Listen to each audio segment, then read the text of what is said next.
development, and right before our cameras right now is Congressman Tim Walberg of Michigan, who is a Republican who has changed his vote. Welcome, Representative. Thank you so much for being here. You got a lot of attention in the Washington Post today on the front page. This caught our eye, certainly, that you were in the House gym shower, and they were trying to lobby you while you were in the shower. What is your vote right now for the Boehner plan?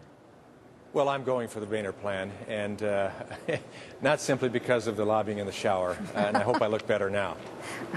Well, what happened? That was yesterday morning, but tell us what happened and how much pressure is really on representatives like yourself who were undecided.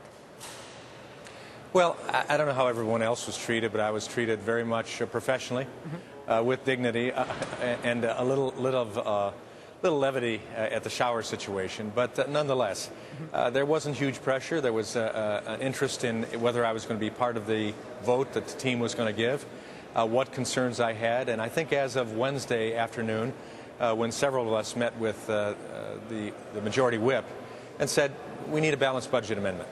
Put that back in. We don't have to have necessarily the way it's come out now with the most recent plan. I'm delighted the way it is now. But after that was put in place, and we saw yesterday morning in our meeting with the Speaker that actually that was part of the plan, which gave some strength to what we were going to do, and I think some encouragement to our citizens, I was, at that point in time, pretty much ready to come on board. So it sounds to me that it was that sort of balanced budget amendment, throw that in, and you'd be okay with that issue. I know you can't speak for Democrats, but you can speak for maybe some other parts of the Republican Party. There are Tea Party members who are absolutely livid, drawing a line on the sand, saying they won't vote for it. What would you say to them? Well, I'd say they have to do definitely what they believe represents their district. But bottom line here, we have to move this issue forward. We have a issue of integrity in this country. We pay our debts. We establish the precedent for the world. The world is looking on. We have a debt that we're responsible for taking care of. Let's do that. But in the process of doing it, let's make sure that we put structures in place that tell us this is not what we'll do again. We have to reduce spending. We have to make sure that we don't raise taxes. It's not a revenue problem in Washington, it's a spending problem. I know, and I think if some of my colleagues see that, I think they can support it. I know that you know former Representative Joe Sestak, who was here on the program yesterday from Washington, D.C., and he said that he really recalled, of course, 2008, that first TARP vote, where a lot of people voted against it, and then they watched the markets drop some 700 points, 600 points in just a minute or two, and they regretted that they hadn't voted yes. Obviously, you don't make a decision based on what the stock market is going to do, but when you talk about doing what's right for your district and your constituents, they mostly have pensions and 401ks that are tied to the stock market. Do you think those who were to vote no on this might regret it? They could possibly regret it. However, I think that's in a great way up to the president. If he wants to push it and not do what's necessary to make sure we pay our debt, and I think there are resources to do that, not for an extended period of time, but it doesn't have to happen immediately. And I think the president finally has to show some leadership, not from the rear but from the front. I think Harry Reid needs to show some leadership as well. We have attempted to do that in the House. We've passed a cut cap and a balanced proposal.